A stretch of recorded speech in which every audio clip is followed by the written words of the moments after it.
చావా మనసు మలినమయ్యున్న నాకై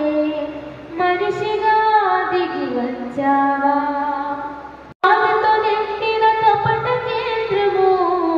దానిని గ్రహించుట ఎవరి సాధ్యము హృదయం వ్యాధితో నిండిన కపట కేంద్రము దానిని గ్రహించుట ఎవరి సాధ్యము మనసు మర్మ మెరిగిన మహనీయ